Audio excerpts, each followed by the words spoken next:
Didik TV KPM.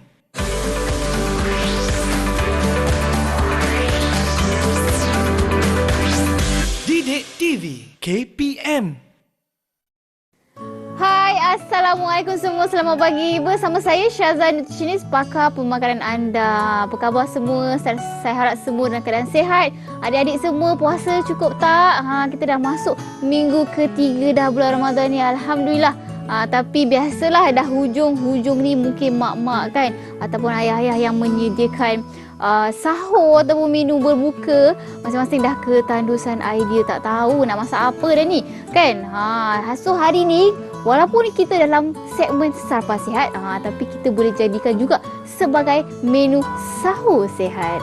Bukan saja sihat tapi mudah untuk kita sediakan dan pastinya menarik untuk anak kita makan. Okey, macam mana kita nak bagi anak kita menarik untuk anak kita makan? Kenalah ada orang kata bermacam-macam nutrisi dan juga macam-macam warna. Sebab saya nak ingin kongsikanlah sedikit tips kan, sebab biasanya lah ada juga yang mengadu pada saya, Puan Syazah, anak saya tak nak makan ni lah, dia memilih makan lah lagi sayur, dia tak nak makan. Yang pertama sekali saya selalu kongsikan ialah kita sendiri sebagai ibu bapa, kita perlu tunjukkan contoh yang baik. Contoh untuk makan dengan cukup, lagi sayur-sayuran kan, barulah anak kita boleh mengikut kita lah. Ada orang kata kan, dari mata turun ke hati. Sebab itulah kita kena tackle anak kita dari segi plating, orang kata kan, kena cantik dari segi warna-warninya, dengan dia punya presentation dia kena menarik, barulah anak kita rasa semangat nak makan. Tertanya-tanya apa mak masak hari ni macam lain pada lain je. Sebab itulah sangat penting untuk kita menjamu mata mereka terlebih dahulu sebelum nak pikat selera dia. Okey, so hari ni kita nak sediakan sarapan apa ni? Lama pula kan Puan Syazah ni baby, tapi nak sediakan apa ni? Okey, kita nak sediakan hari ni, kita boleh katakan French toast bersih sihat. Tapi saya panggil dia sebagai roti telur bersama keju. Sebab dia lain sikit nak kata roti telur yang biasa ataupun sandwich telur yang biasa. Tidak sama sekali. Of course kita nak berbeza sedikit. Okay, sebab itulah hari ni kita akan tunjukkan cara-cara untuk kita buat kita punya sandwich telur bersama keju ni. Okay, tapi apa bahan-bahan yang kita perlukan? Apa bahan-bahan yang kita kena sediakan dan apa nutrisi dia? Kita kena pastikan setiap menu kita ni perlu mengandungi ketiga-tiga makronutrisi. Iaitu apa dia? Kena ada karbohidrat, kita kena ada protein, kena ada lemak dan juga makronutrisi kita daripada sumber serat dan buah-buahan. Ini semua kena ada untuk pastikan kita punya hidangan tu lengkap. Walaupun kita ni dalam orang kata bulan Ramadan, masih lagi kita perlukan amalkan semua ciri-ciri makronutrisi ni kena ada dalam setiap hidangan kita, sama ada sahur ataupun ketika berbuka, untuk pastikan keperluan nutrisi mencukupi, khususnya untuk anak-anak kita ni yang sedang membesar. Kita faham, kita memang nak mengajar anak kita supaya belajar berpuasa, tapi dalam masa yang sama kita tak bolehlah beri kesan terhadap pembesaran mereka. Pastikan mereka mengambil nutrisi yang secukupnya. Okey, dah panjang dah saya cerita ni. Apa orang kata bahan-bahan yang kita perlu sediakan ni untuk pastikan kita punya keperluan nutrisi lengkap dalam masa yang sama, sedap dan sangat mudah untuk disediakan. Sebab tu jangan pergi mana-mana. Kita kembali selepas ini.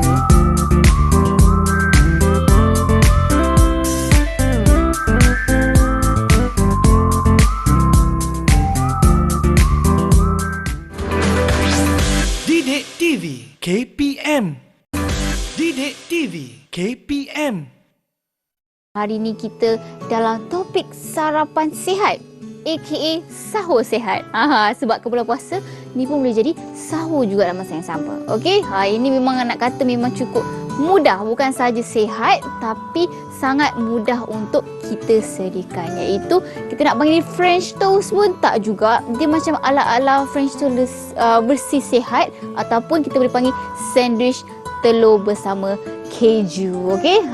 So bila kita cerita tentang sandwich, sudah pasti kita perlukan sumber karbohidrat kita daripada roti. Kita ada 2 keping roti wholemeal depan mata kita ni. Okey, mungkin ada yang tanya pada saya lah, ada beza ke puan kan? Roti putih lah, roti wholemeal lah, roti whole grain lah. Kan ada banyak sangat pilihan kan? Tapi sebenarnya kalau dari segi kalori lebih kurang saja. Sebab itulah saya cakap yang paling penting ialah jaga kuantiti dulu, nombor 1, barulah kita jaga dari segi pemilihan makanan tu. Okey, contohnya lah kanak-kanak atau remaja, 2 keping roti sudah mencukupi. Dari remaja perempuan lah ataupun wanita dewasa. Tapi kalau untuk remaja lelaki kan yang sedang membesar, mungkin bolehlah ambil dalam 3 hingga 4 keping roti bergantung kepada keperluan kalori masing-masing. Okey. Dari segi sudut nilai glycemic index, itu yang berbeza sedikitlah antara roti putih, roti wholemeal dan juga roti whole grain. Okey, kalau wholemeal ni dia punya serat tu lebih tinggi. Secara tak langsung vitamin dia pun lebihlah berbanding dengan roti lain kan. Tapi contohnya lah anak tak sukalah roti wholemeal, tak apa. Okey, yang penting jaga kuantiti terlebih dahulu. Tapi mereka yang mungkin ada masalah kecil manis dan apa-apa penyakit kronik, bolehlah ambil roti wholemeal. Tapi masih perlu dalam pantauan doktor masing-masing lah. Okey. Okey, ni dari segi roti ataupun pemilihan jenis roti kita. Kita ambil 2 keping. Okey, seterusnya kita perlukan susu kita ataupun sumber kalsium kita. Sebab selalunya lah keperluan kalsium sewaktu berpuasa lah selalunya agak kurang. Sebab tu kalau boleh kita masukkan jugalah sumber kalsium dalam diet harian walaupun kita sedang berpuasa. Ni cukuplah dalam setengah gelas. Nak 1 gelas pun tak ada masalah lah. Tapi untuk 2 keping roti, setengah gelas sudah pun mencukupi. Ada yang tanya saya ni tak boleh lah puan minum susu je sakit perut kan? Minum susu je kembung. Ada je masalahnya. Mungkin kalau ada ciri-ciri macam ni, bila minum susu je nak keluar masuk tandas, mungkin anda mempunyai masalah lactose intolerance. Maksudnya tidak boleh menghadap susu laktosa ataupun gula laktosa daripada susu tu. Jadi boleh tukar daripada jenis susu yang bebas laktosa. Sekarang dah ada dah di pasaran ya. Bolehlah dia cakap kat situ lactose free kan, yang bebas laktosa ataupun susu soya.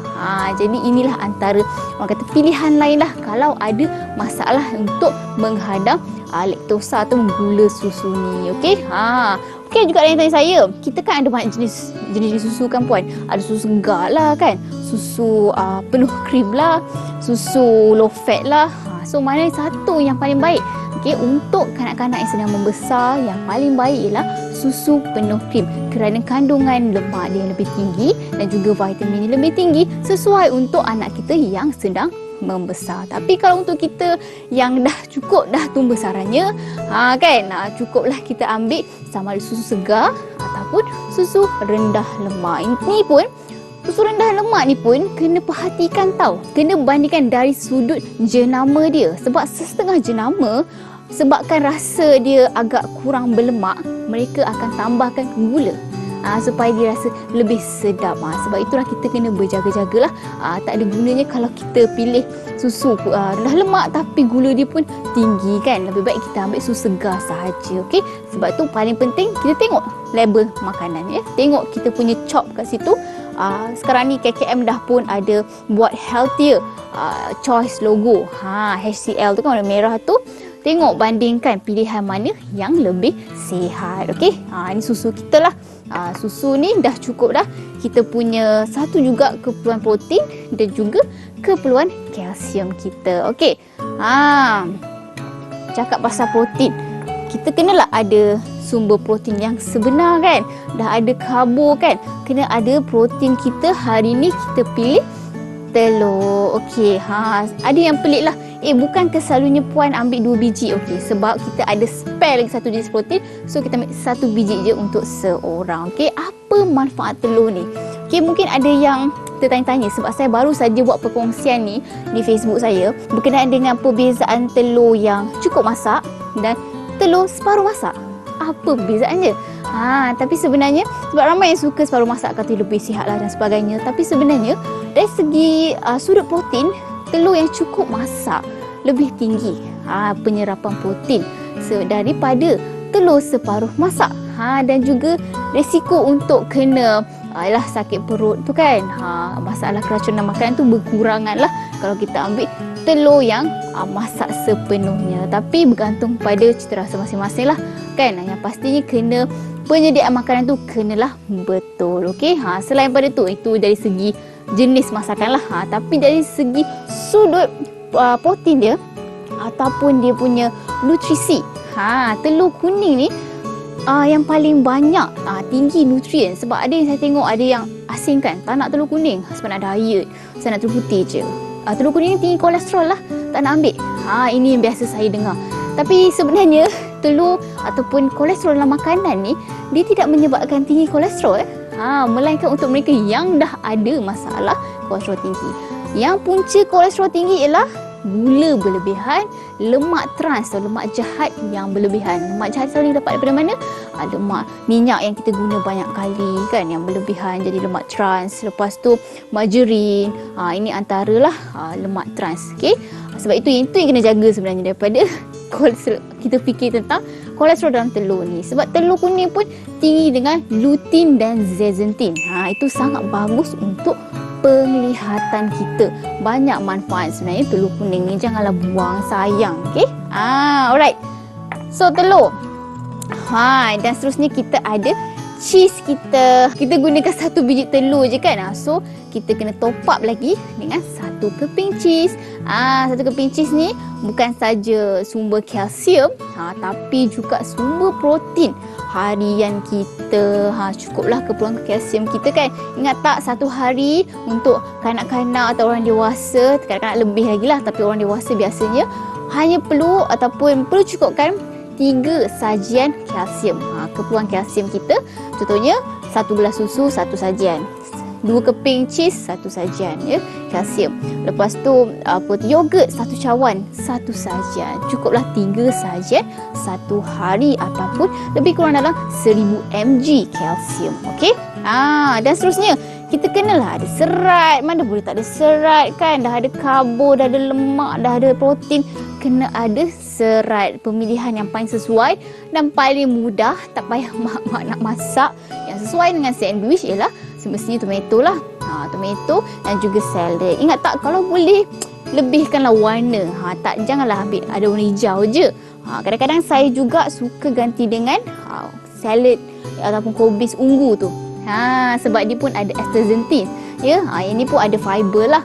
Jadi kita pelbagaikan, warna-warnikan sebab setiap warna mengandungi phytonutrien yang berbeza. Contoh macam tomato tadi, saya rasa tomato ni memang ingat sangatlah. Dia ada lycopene kan, ada vitamin C, sangat baik untuk kulit. Sebab itulah ada orang jual kan suplemen, saya tengok biasa kata extract tomato dan sebagainya. Tapi sebenarnya lagi baik kalau kita makan terus tomato ni daripada kita beli yang extract dan sebagainya. Itu yang lebih baik. Sebab apa? Tomato ni lagi kita masak kan, lagi tinggi dia punya glycopene dia. Jadi pastikanlah adalah dalam setiap masakan kita mengandungi tomato. Okey, ini cukuplah dalam separuh pinggan ataupun 2 saiz tapak tangan kita untuk keperluan serat.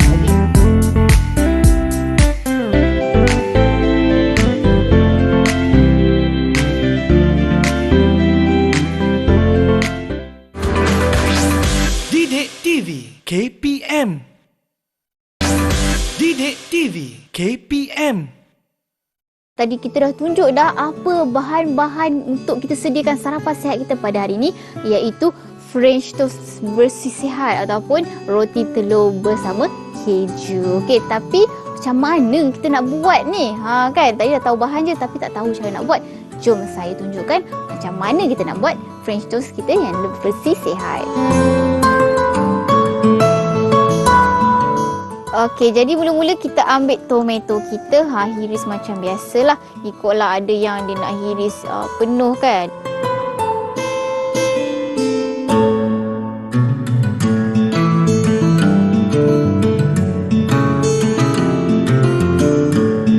Okey, lepas tu kita ketepikan dulu. And then kita kacau telur kita pula. Ambil mangkuk, kita pecahkan telur kita. Semijik telur ni. Okay, mungkin ada yang tanya saya, Puan tak ada garam ke kan? Kita kan tak ada rasa, nanti kalau tak ada garam macam mana? Okey, sebenarnya kita tak perlukan pun garam sebab kita akan gunakan cheese. So dah ada natural garam dari situ. Sebab cheese pun ada mengandungi sodium. So tak perlulah kita tambah lagi garam. Okey. Dan seterusnya kita akan kacau kita punya telur. Kalau nak sediakan dalam kuantiti kiranya 2 orang, letaklah 2 biji. Doublekan portion daripada yang saya sediakan ni lah. Okey, lepas tu kita masukkan pula susu kita. Dia macam creamy gitu.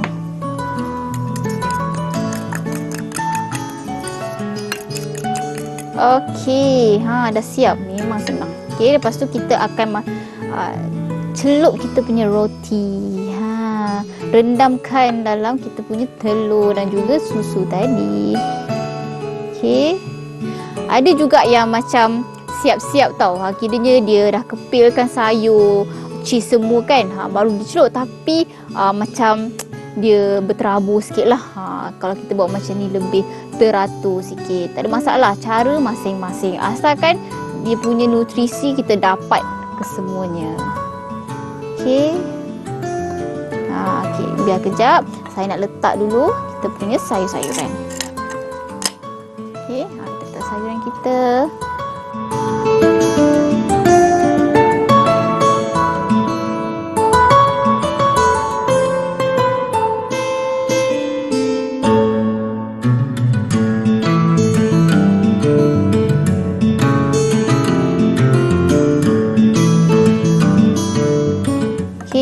Lepas tu dah siap, masukkan dalam air fryer supaya kita rasa macam rangup-rangup crispy tu. Barulah sedap untuk kita makan.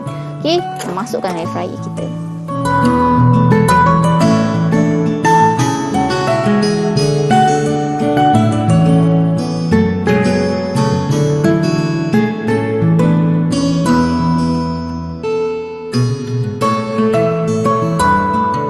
Okey, jadi siaplah sudah kita punya roti telur bersama keju. Tengoklah kalau korang boleh bau, memang mengancam. Memang tergugatlah kan, nasib baik puasa ni. Okey, tak apa. Cuba kita tengok dalam dia macam mana kan. Kita potong sikit. Dia punya cheese dia tu memang dah orang kata cair.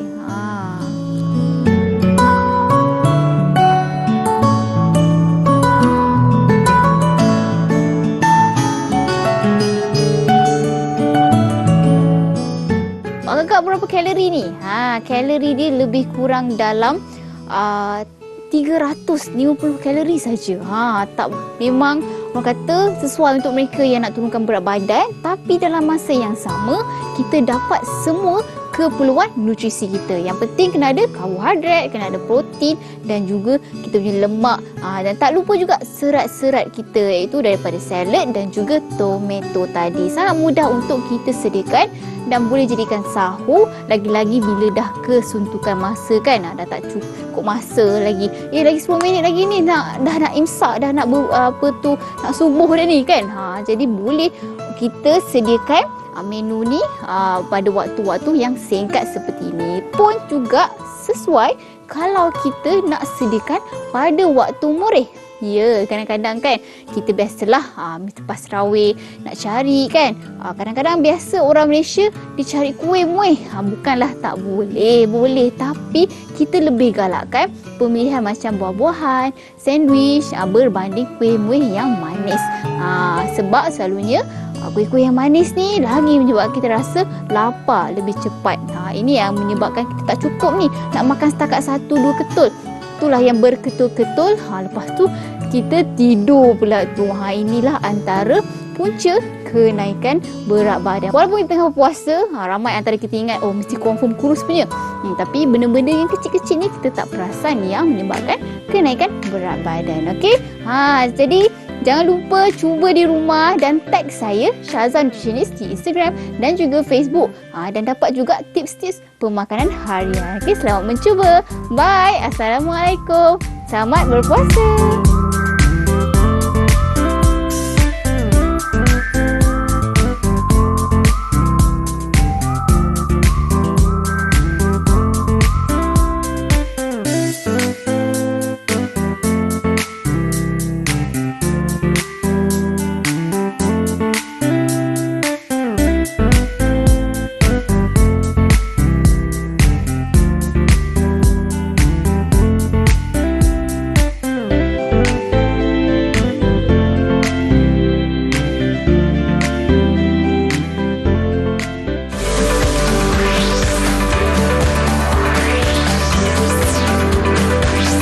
Didik TV KPM